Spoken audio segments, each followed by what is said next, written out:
Hello friends, welcome back to trading with peace and I hope you guys are trading with peace. इस video में हम बात करेंगे Paras defence and space technologies के share को लेके एंड आई होप आपको ये वीडियो पसंद आएगी। पसंद आए तो प्लीज़ चैनल को सब्सक्राइब करके अपना सपोर्ट जरूर दिखाएं। This video is only for your educational purpose. Please मेरे कहने पे अगर ट्रेड लेते हैं तो एसएल जरूर लगाएं जो हम बताते हैं वीडियो में। तो अगर आप फ्राइडे के दिन एक्टिव रहे होंगे मार्केट में तो आपने देखा पारस डिफेंस के स्टॉक ने ऑलमोस्ट 100 पॉइंट का मार्केट में अपवर्ड डायरेक्शन में एक मोमेंटम दिखाया। ये इसका चार्ट है। सुबह 9:15 बजे करीब 780 के करीब ये स्टॉक आया और उसके बाद जब इसने एक रैली दिखाई तो ऑलमोस्ट 1 बजे के करीब ये स्टॉक पहुंच गया था 887। तो हम मान रहे हैं 100 पॉइंट्स की इसमें एक अच्छी खासी तेज़ी आई। तो व्हाट नेक्स्ट। तो हम चार्ट को अगर हम छोटा करते हैं तो इसको कहते हैं एक परफेक्ट कैंडलस्टिक ब्रेकआउट। आप अगर पुराने मेरे साथ जुड़े हैं तो मैं हर बार ही बोलता हूँ एक रैली आएगी, उसको होल्ड होने दीजिए, कितनी भी रेंज पे होल्ड होती है। और अगर वो अपना जो इसका मोमेंटम था अगर उसको ब्रेकआउट करता है आइदर साइड तो उसमें एक अच्छा मोमेंटम आता है। तो यही कुछ हमने पारस के स्टॉक में देखा और इसने पूरा ये जो रूल्स होते हैं मार्केट के उस पर ये पूरा उतरा भी अपना सब कुछ दिखाते समय। एक शार्प डाउन पे आया स्टॉक, कई दिन कंसोलिडेट किया, फिर एक अपवर्ड डायरेक्शन के लिए गया। यहाँ पे इसने होल्ड करके अपना एक डायरेक्शन बनाया और अपना टारगेट भी दिखाया। टारगेट कैसे दिखाया मैं आपको दिखाता हूँ अभी। हमारा अगर हम बात करते हैं, अगर आप सपोज करो यहाँ पे ट्रेड आप इनिशिएट करते हैं किसी भी रेंज पे तो आपका शॉर्टर टाइम फ्रेम पे ये एक टारगेट होगा, क्योंकि हमने देखा कि यहाँ पे मार्केट ने बहुत टाइम बिताया हुआ है और यहाँ से एक शार्प फॉल भी आया है। तो ये एक इम्पॉर्टेंट इसका रेजिस्टेंस जोन था जो इसने क्रॉस किया।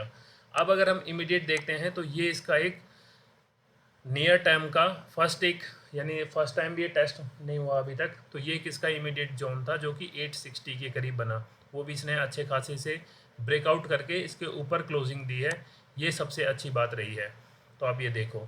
तो अब इसमें क्या मोमेंटम आता है, ये अब मंडे को जब मार्केट खुलेगी तो अगेन आई एम श्योर कि यहाँ पे मार्केट एक आपको पॉज दिखाना ज़रूरी है अगर इसको लंबी दूरी पे जाना है।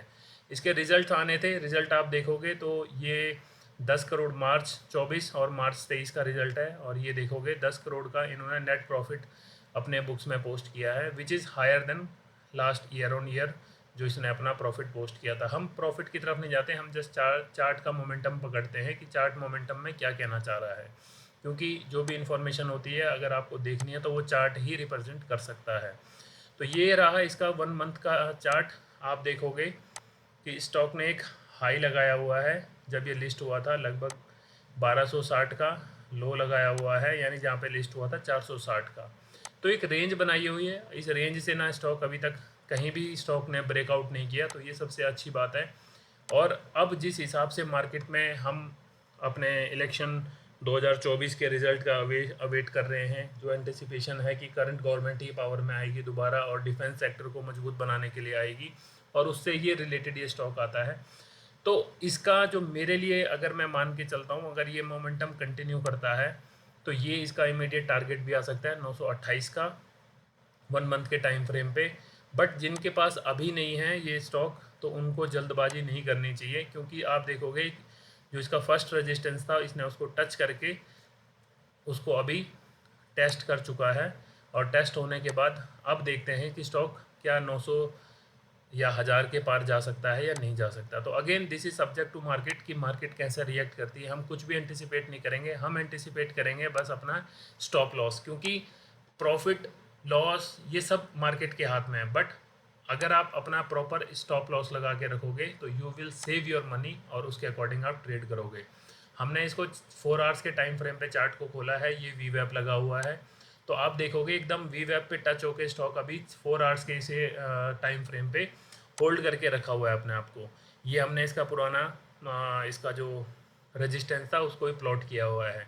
तो अगर कोई लोग इसको होल्ड करके बैठे हुए हैं शॉर्ट टर्म में, जिन्होंने लगभग 750 700 के करीब स्टॉक खरीदा हुआ है और उनको अनक्लियर है कि वो मार्केट किस साइड जा सकती है, तो आई वुड सजेस्ट कि ये आपका एक पार्शियल प्रॉफिट बुकिंग एरिया होना चाहिए। और जो लोग जिनको लग रहा है कि ये 1200 1300 1400 1000 5000 कहीं भी जा सकता है, तो उनके लिए फ़र्स्ट अगर एंट्री आप बनाने की सोच रहे हैं मंडे के दिन, तो ये उनका स्टॉप लॉस जोन भी हो सकता है इसके नीचे। Again this is subject to your analysis, मैं किसी को रिकमेंड नहीं कर रहा हूँ इसको बाय करने की। अगर हम इसके फंडामेंटल्स देखते हैं तो क्विकली आप वीडियो पॉज करके पढ़ सकते हैं कि what is Paras defence and space technologies business. तो इसमें साफ समझ आता है India's leading defence company business जो इनका आता है डिफेंस एंड स्पेस ऑप्टिक्स में आता है, डिफेंस इलेक्ट्रॉनिक्स से आता है, हैवी इंजीनियरिंग फॉर डिफेंस। ये मतलब डिफेंस से रिलेटेड ही काम करते हैं मेजरली अगर हम बात करते हैं इन ए नटशेल। 3300 करोड़ की मार्केट कैप की कंपनी है जिसकी बुक वैल्यू है 110। अच्छा खासा ट्रेड कर रहा है इसका स्टॉक। 887 जो रिसेंट में हाई लगाया है 52 वीक्स में, 496 का इसका रिसेंट का लो है यानी 52 वीक्स में। डेट की बात करें तो 25 करोड़ का डेट है, तो रिजर्व अच्छे खासे रखते हैं, प्रमोटर्स की होल्डिंग भी अच्छी खासी है। अब मेन बात करते हैं कि कंपनी की पीयर्स में आप देखोगे हिंदुस्तान एरोनॉटिक्स तो अच्छा खासा स्टॉक भाग रहा है। इन द हिंदुस्तान एरोनॉटिक्स का 5100 के करीब जा चुका है और इस रेंज में जितने भी स्टॉक हैं आप देखोगे इनकी खासा डिमांड है, कंसिडरिंग जिस हिसाब से इन्फ्लुएंस हो रहे हैं लोग कि अगर अभी जो हमारी प्रेजेंट गवर्नमेंट है अगर वो कंटिन्यू करती है तो उनका डिफेंस के ऊपर एक अच्छा खासा और स्पेस के ऊपर एक अच्छा खासा फोकस रहेगा, तो accordingly they are bullish on this sector. तो इस हिसाब से again I am not telling anybody कि मैं बुलिश हूँ आपको खरीदना है नहीं खरीदना, it is somethings your personal choice. अगर आप हिंदुस्तान एरोनॉटिक्स और इसको कंपेयर करते हैं तो इनका नेट प्रॉफिट देखिए आप लगभग TTM 4200 करोड़ के यानी 4300 करोड़ के करीब है। और अगर आप पारस का नेट प्रॉफिट देखते हैं तो इनका नेट प्रॉफिट ये आता है बुक्स में विच इज़ 33 करोड़ TTM। और अच्छी बात यह है लॉस कभी बुक्स में पोस्ट नहीं हुआ 2017 से लेके टिल डेट, बट जो इनका नेट प्रॉफिट है ये भी आप अगर हिंदुस्तान एरोनॉटिक्स से कंपेयर कर रहे हैं तो ये भी कंपेयर करना चाहिए। अगर हम इन्वेस्टर्स की बात कर लेते हैं तो investors are holding very good percentage of stock 58.94 2021 से लेकर मार्च 2024 तक सेम प्रमोटर्स ने अपनी हिस्सेदारी रखी हुई है। थोड़ा FIIs ने देखोगे आप स्टार्टिंग के कंपैरेटिव में अच्छा खासा इसमें प्रॉफिट बुकिंग की हुई है, तो इस कारण आपको ये सेम प्रॉफिट बुकिंग जो FIIs और DIs की है वो आपको चार्ट पे भी दिख रहा है कि जब लिस्ट हुआ होगा तो क्या कुछ इसमें क्यों इसमें गिरावट आई है।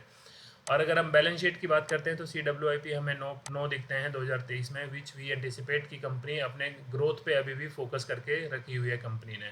तो ये तो था मेरा एक quick analysis on Paras defence के स्टॉक को लेके। आपकी क्या राय है, आपको क्या समझ आता है? लॉन्गर टाइम फ्रेम पे हमेशा मैं आपको बोलता हूँ कि लॉन्गर टाइम फ्रेम पे आप चार्ट खोलोगे तो आपको क्लियर एक डायरेक्शन मिलेगा कि स्टॉक कहाँ की तरफ जा रहा है। जिस हिसाब से हम इसमें देख रहे हैं 4 आवर्स के टाइम फ्रेम पे आप देखोगे स्टॉक एक अच्छा हेल्दी मोमेंटम बना के ऊपर की तरफ निकल रहा है। तो ये एक अगेन मेरा मानना है, आपका क्या मानना है प्लीज़ कमेंट में ज़रूर बताएं और what you think about this sector. और आपको अगर मेरी वीडियो से अच्छा समझने के लिए मिल रहा है तो प्लीज़ चैनल को सब्सक्राइब और कमेंट करके अपने सपोर्ट दिखाएं। Thank you.